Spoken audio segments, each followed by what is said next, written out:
नमस्कार। आज हम खून की दुनिया में थोड़ी गहराई से उतर रहे हैं, खासतौर पर ब्लड बैंक्स के बारे में। हमारे पास कुछ जानकारी है जो बताती है कि ये असल में कैसे काम करते हैं। ये सिर्फ खून इकट्ठा करने की जगह नहीं है ना, हाँ बिल्कुल। इनके पीछे एक पूरी व्यवस्था है। हाँ बिल्कुल। इसमें यह भी बताया गया है कि खून हमारे शरीर के लिए कितना अहम है। एक तरह का तरल टिश्यू जो पोषण और ऑक्सीजन सब जगह पहुंचाता है। एक औसत वयस्क में मतलब लगभग 5-6 लीटर खून होता है, और कई बार जैसे कोई बीमारी हो, चोट लगे या ऑपरेशन हो तो खून या उसके हिस्सों की जरूरत पड़ जाती है। हाँ, जरूरत पड़ती ही है। तो मेरा सवाल यह है कि ये ब्लड बैंक असल में करते क्या है, इनका काम क्या है?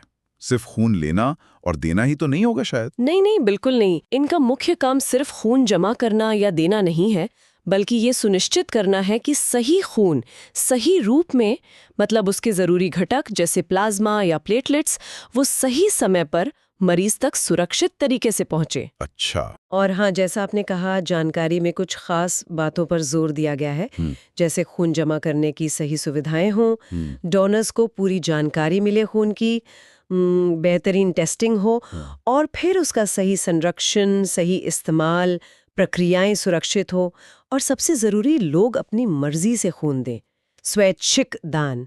ये सब बहुत अहम है। ठीक है, तो ये पूरी प्रक्रिया शुरू कैसे होती है? मतलब ब्लड बैंक के मुख्य काम क्या-क्या हैं, अगर हम क्रम से देखें तो? हाँ बिल्कुल। देखिए, सबसे पहला और सबसे जरूरी कदम है सही डोनर का चुनाव। डोनर का चुनाव। हाँ, ये बहुत महत्वपूर्ण है। डोनर की उम्र आमतौर पर 18 से 45 साल के बीच होनी चाहिए, और वजन कम से कम 45 किलो। ये मानक रखे गए हैं सेहत और सुरक्षा दोनों के लिहाज से। अच्छा। और एक बहुत ही जरूरी बात, डोनर स्वैच्छिक हो, अपनी मर्जी से दान करने वाला, पेशेवर डोनर नहीं। पेशेवर डोनर मतलब? जो पैसे के लिए, हाँ, जो पैसे लेकर खून देते हैं, उनसे क्या है कि hepatitis B, HIV, hepatitis C जैसी बीमारियों के फैलने का खतरा ज्यादा रहता है, तो उनसे खून नहीं लिया जाता। पूरी प्रक्रिया में नियमों का काफी सख्ती से पालन होता है। समझ गया। तो डोनर की जांच हो गई, खून ले लिया, इसके बाद क्या होता है खून का? इसके फौरन बाद आता है ब्लड ग्रुपिंग। ये अगला अहम पड़ाव है। ब्लड ग्रुपिंग, हाँ। इसमें डोनर और मरीज दोनों के खून का ग्रुप पता करते हैं, और सिर्फ पता नहीं करते बल्कि कंफर्म करते हैं। दो तरह से जांच होती है, फॉरवर्ड ग्रुपिंग जो खून की कोशिकाओं से होती है, और रिवर्स ग्रुपिंग जो सीरम से होती है। डबल चेकिंग मतलब? बिल्कुल, ताकि कोई भी गड़बड़ी ना हो। ये बहुत जरूरी है। सही बात है। और ग्रुपिंग के बाद सुरक्षा के लिए और क्या जांच होती हैं? बीमारियों का डर तो रहता ही है। मन की जांच, हर यूनिट खून की जांच होती है। इसमें HIV, हेपेटाइटिस बी यानी HBsAg, हेपेटाइटिस C यानी HCV, सिफिलिस, मलेरिया, इन सब की जांच शामिल है। ये तो बहुत जरूरी है। हाँ, क्योंकि ये बीमारियां खून चढ़ाने से फैल सकती हैं, तो ये जांच बेहद बेहद जरूरी है। इसके बिना खून आगे इस्तेमाल नहीं हो सकता। ठीक है, तो खून की जांच हो गई, वो सुरक्षित पाया गया। अब इसे रखते कैसे हैं, मतलब स्टोर कैसे करते हैं? क्या बस फ्रिज में रख दिया? नहीं, इसका सही ढंग से संरक्षण करना पड़ता है। ये बहुत महत्वपूर्ण है। पूरे खून की जो यूनिट्स होती हैं उन्हें 2 से 6 डिग्री सेल्सियस पर खास रेफ्रिजरेटर में रखा जाता है। लेकिन खून के जो अलग-अलग हिस्से होते हैं उनके लिए तापमान अलग-अलग होता है। अच्छा।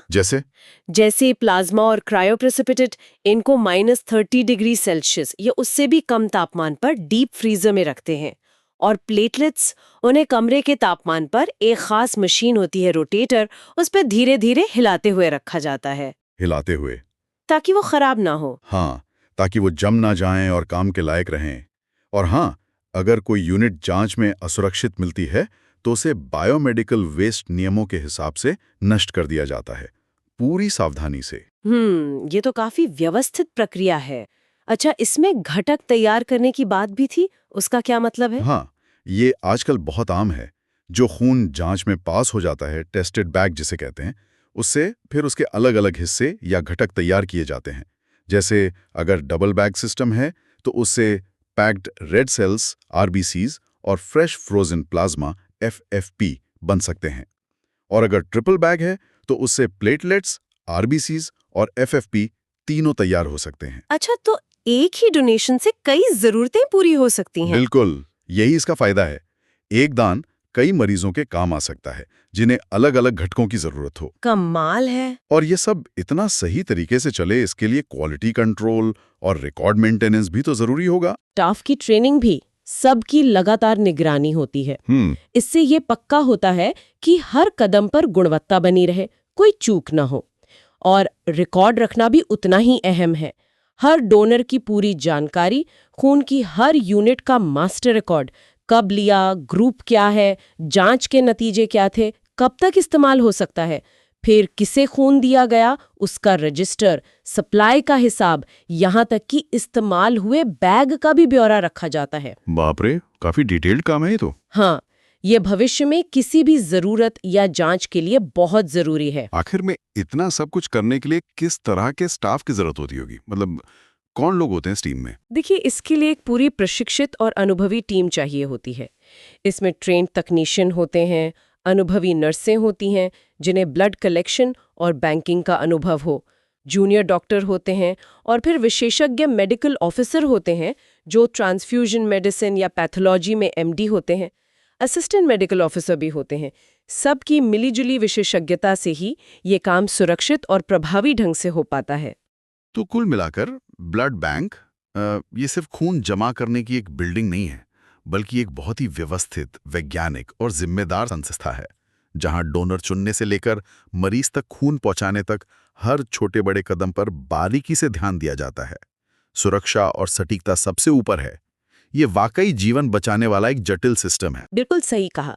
और यहाँ एक बात सोचने वाली है कि जैसे जैसे टेक्नोलॉजी और हमारी मेडिकल समझ बढ़ रही है, भविष्य में ब्लड बैंकिंग का स्वरूप कैसा होगा? क्या पता लैब में बना खून आम हो जाए, या खून को और भी लंबे समय तक सुरक्षित रखने की कोई नई तकनीक आ जाए। इस पर सोचना दिलचस्प है। हाँ, ये तो सोचने वाली बात है। खैर, आज इस जानकारी भरी बातचीत के लिए बहुत बहुत शुक्रिया। शुक्रिया।